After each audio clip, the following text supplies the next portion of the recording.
welcome back to the Watch&Cut channel. I'm your host Alex, and today we're going to be talking about my old battle axe right here. That's right, we're going to be talking about old Betsy. This is my Glock 17. She's clear. She's got a lot of carbon in it. I just actually got finished running a competition with her this weekend, and I did one last month as well. So if you haven't seen that video, you can go ahead and check it out, my do's and don'ts, part 1. There's going to be a part 2. I actually was able to get some footage of me doing my second match. Again, I did some don'ts. Again, I did some do's, and I'll do another breakdown video of that as well. I'm not going to do these breakdown videos every match, but when you're first starting out, you know, the first couple of matches I think are really kind of cool to look at. And then you kind of go from there, right? So I'll give updates maybe throughout every 6 months or something like that, see how I'm doing or new things I'm learning or maybe some new gear I get. But for now, I wanted to talk about this one because she's about to get it sent out, like I said, for mods. And it's going to look quite different when I get her back. So I wanted to do a video on it the way it is because she's been pretty much this way minus the mag and the SRO for the past 10 years. This has been a very reliable gun. This has been a great gun. It's shot well each and every time, and it has malfunctioned because this was kind of like my Frankenstein test how to mod a Glock kind of project. Like everybody else, when I got her, she only stayed stock for about, I don't know, maybe 6 months. However, I kept the factory slide in the factory configuration, so I could always shoot her stock if I wanted to. But I've mostly ran it like this because I kind of went directly to red dot. Another kind of novice move on a lot of people's parts. Although I think that kind of mentality is changing now because most handguns are coming with optic ready plates. And that's kind of the thing. Back in 2014, 15, optics were still kind of newer and more, they were out there and available, but it's still kind of a newer technology thing. And then the RMR was king, which is what I ran on this thing for 10 years or more. And it was great. I still have that RMR to go on another gun at some point. But for competition, I kind of needed a little bit larger of a window, if you will. The RMR is a lot shorter. Here's a comparison of the two. You can kind of check there. It's no comparison whatsoever. Now, another thing different for me is these buttons on the sides. Traditionally, I buy RMRs that just stayed on and you just change the battery and re-zero them every couple years. And that worked out beautifully for me. But this one actually has a top battery loading tray, and there's a specialty tool that goes in there made of plastic so you don't mar it. It's all sealed off with an O-ring too, so it looks nice and watertight. But yeah, you got a much larger round window, which I think for kind of target shooting, a round window is kind of a nice presentation for that, especially with a circular dot right in the center.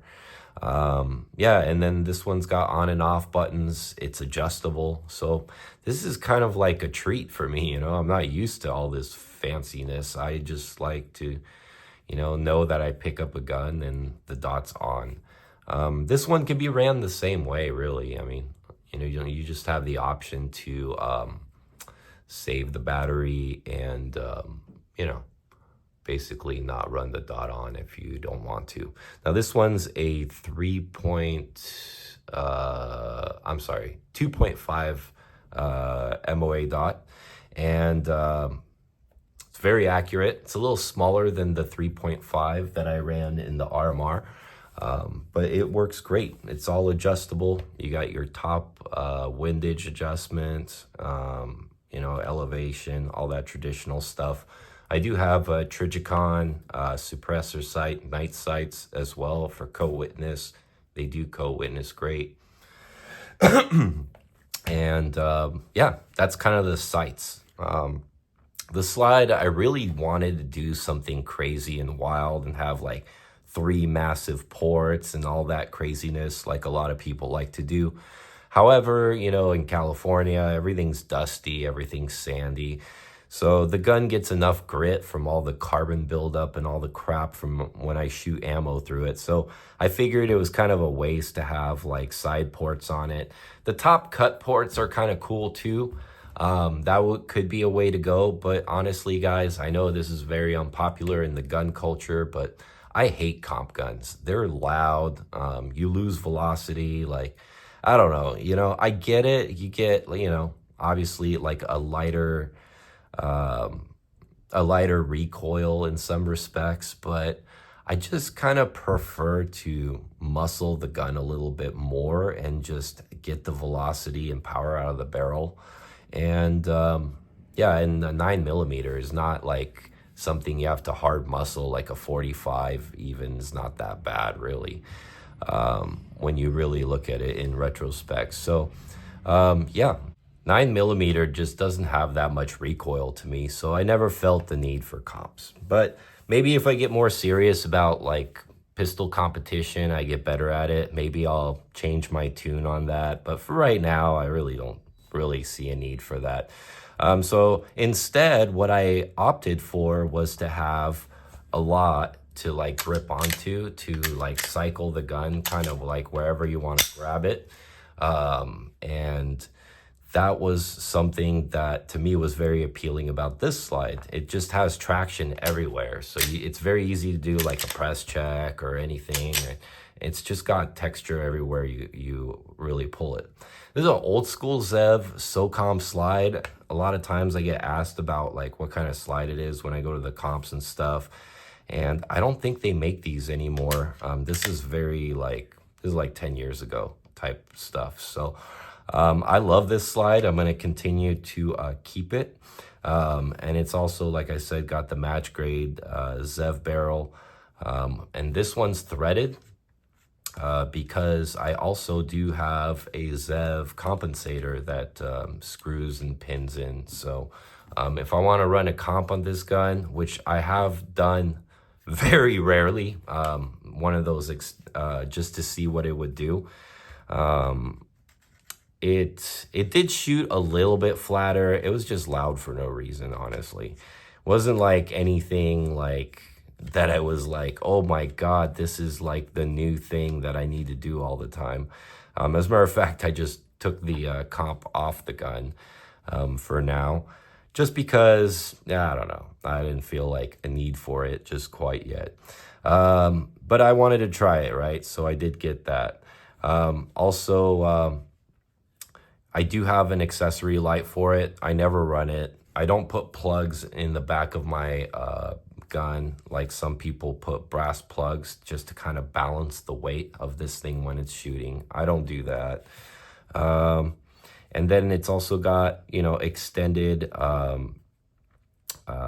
slide lock release. It's got, here's the slide release right here from Zev. This one's so much better than the factory one. The factory one sucks. It's like you have to like ingrain your fingers in there to pull down on the slide release.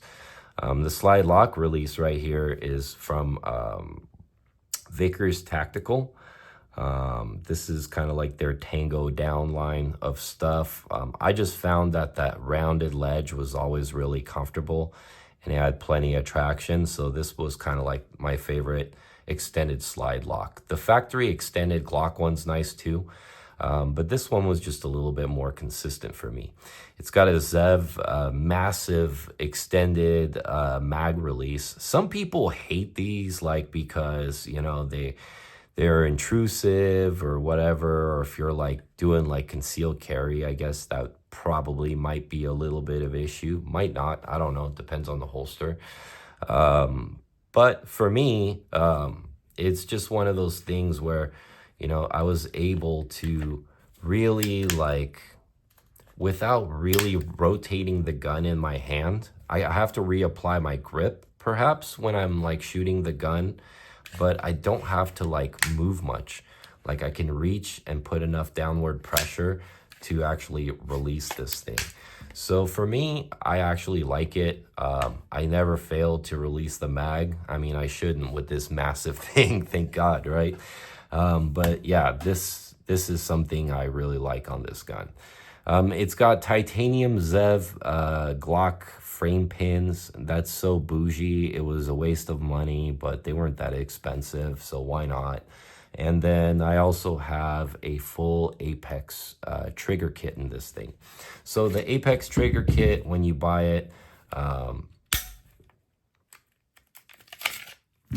it comes with a polished one of these plungers right here with a spring. It comes with the trigger bar with this flat face trigger shoe. And it also comes with the little spring doohah that goes in the back right there. So it's like a complete trigger kit. It was a little finicky, actually. I've done a lot of triggers on this particular platform. I've done the Zev technology one, which is really nice, but it's got a rounded like trigger shoe. So I wanted to try something flat just to see if I would like it that much. And then this one's actually a little bit lighter than the Zev Tech. The Zev Tech came out like about 4 pounds-ish, but they can be adjusted. I just didn't want to monkey around with it. This one comes kind of as is. Everything's like all polished out and ready to go. You just drop it in and it runs great. So I actually did my first competition with the Zev trigger, and I actually want to almost say it was more like closer to like 4.5 pounds if I remember right, because I did pull it on the little gauge just to see. This one was like fluctuating about like 3.2 to 3.5, 3.6. I did like 5 pulls and it probably average out about 3.5. So that was a nice, like very safe yet fairly light and clean trigger. It almost gives you that unpredictable break. I mean, the break is always in the same spot, but the wall is very, very soft on it. So it's very easy to kind of just pull all the way straight through, which for competition is great. But a lot of people, even police officers, are allowed to use these Apex triggers. There's a lot of departments that allow it. So it is a very safe and very well-tested system, which in this world with all the gun stuff going on about like, you know, negligent discharges and, you know, gunfires by itself and all that stuff. There's even new hype with the new Ace trigger, and there's all this stuff going on out there on YouTube that I'd rather just stick with somebody who paid the money, did the safety testing and the engineering, and it's been around for decades, so you know it's good. So Apex trigger it is for me for now. And yeah, that's pretty much it.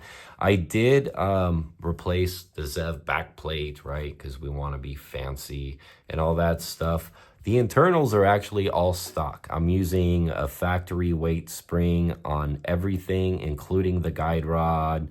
Yeah, I didn't change any of this stuff because I wanted the gun to be reliable if I'm going to be running it in competition. Now, that being said, I've had this gun for so long, I did want to do some freshening up, if you will. So I am actually going to send this gun out to a guy over, I think he's in, I want to say Texas, DEFCON 3. This dude is really, really good, very talented. I mean, he posts just some amazing stuff. So I wanted this very special gun of mine to go to him, because once you modify the polymer frame of a gun, there's no going back. Like, that's it, you know? Like, the gun is gonna be the way it is because you're removing material. So there's a couple thoughts I had about, the only thing I'm still kind of, I'm not sure about is removing or keeping the finger grooves. And I'm kind of leaning on keeping them. Honestly, they've never bothered me because they actually, as you can see, fit my fingers perfect. I'm sure on some different size hands, that's probably like a different story. But yeah, you can see it's just like a perfect fit for me. He also offers like a trigger undercut, where you can get basically higher cut here and a higher cut here. I just don't think that'll be advantageous for me because I like to run this extended mag release. So any higher up, I'm probably going to be like banging my finger on this thing because I always kind of wrap upwards near it anyways. And then I always like to get not just only high on the gun, but I like to get like pressure up at the very top. Now my holster is designed to cover the trigger when you got this thing in there. And it's a competition holster. It's the Hydra. It's a great holster made by Ghost. The thing is whenever I come up on the trigger guard, right in this area right here, the Hydra already kind of like interferes and I can feel it rubbing on my finger. So I feel if I like cut anything out of here or remove any area, that for the marginal little gain I'm gonna get, because I don't really have a problem getting a purchase on the gun, I'm just gonna create more problems where I'm trying to get in deeper and lock in with the gun, where I'm gonna have to go, you know, and kind of just have like more hot spots. So I think I'm gonna do without the undercuts on the trigger guard. I might remove these, I don't know. And then he's gonna do a bunch of stippling to add grip. So I don't have to do like the grip tape like they do, the skateboard tape like a lot of guys do. Although that works very well as well. I just don't think it looks as cool. You know, I just like my stuff like super nice. So I'm gonna get this gun out. I won't be afraid to drop it, you know, pull it in and out of the holster. I can see it's gonna have some wear, but the gun's gonna look completely different when you guys see it. So this was kind of like a nice way to get it all freshened up. Now, just because I'm doing all of that, there's a couple other things that I factored into mind when I was thinking about getting this gun like fully done and ready for as a competition gun. You know, this thing's worn out, so when the gun comes back, I got a brand new one to go in there to make it look nice again, which that probably won't last long, but it'll make me happy for, you know, maybe like a couple weeks or whatever. Another thing that I bought is this barrel that I have here. Has gone through some, has seen some shit, man. It's shot a lot of rounds. It doesn't really like, the barrel's fine, honestly. It shoots great. Again, just an aesthetics thing. I've had such great luck with this barrel. It's probably way overdue as far as time and specs and rounds are concerned. So I got a brand new barrel just like the old one, just to like kind of freshen it up and, you know, kind of give it maybe, I don't know, maybe it's lost a little accuracy and I didn't know it, you know, who knows. So we got a brand new barrel for when she gets back, made by Zevtech. And then another thing, and the last thing that I haven't really like messed with, and I'm gonna actually kind of like practice this at the range, is playing around with guy rods and guy rod springs.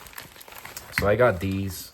I think most people are like, a lot of pros and stuff are kind of saying this company's kind of like the stuff when it comes to trying to run like a guide rod with custom springs. So what you got here, on a typical Glock, you have a plastic guide rod.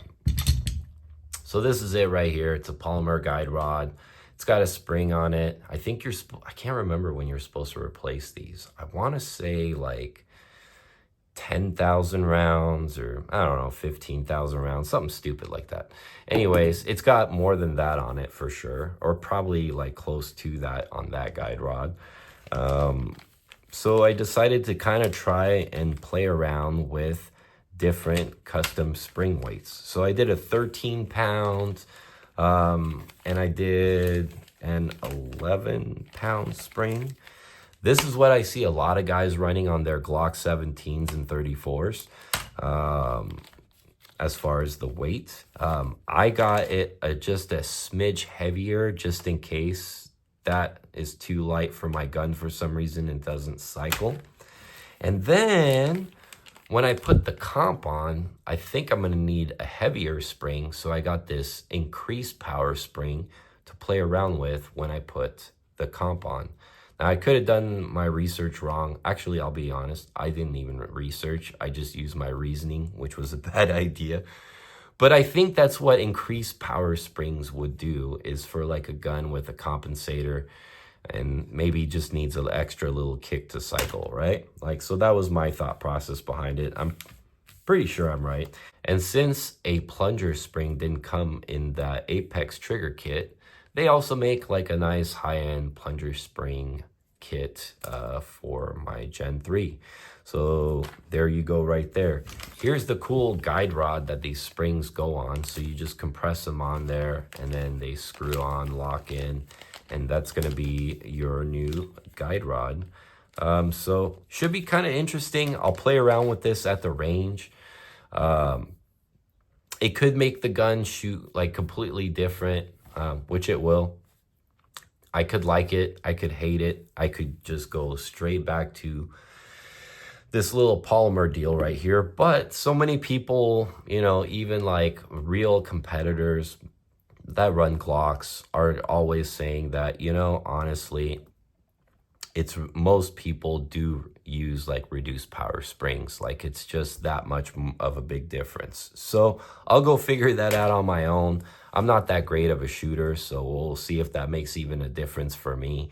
But I figured it was something cool and neat, like I should experience, since I'm doing this gun all the way. As a matter of fact, I was looking, like, when you buy like a custom Glock from Terran Butler, Terran Tactical, he actually runs like these types of like springs and guide rods in his guns. And when you watch a lot of people shoot those TTI guns, they shoot really flat and they're like super quick to return to battery. So I don't know, something worth to try. And this, by the way, for some of you knife guys that are following my channel, know exactly what this is. This is the Benchmade Mini Adamas. And yeah, this knife is super cool because the original Adamas is so big and massive, which is also cool in its own right.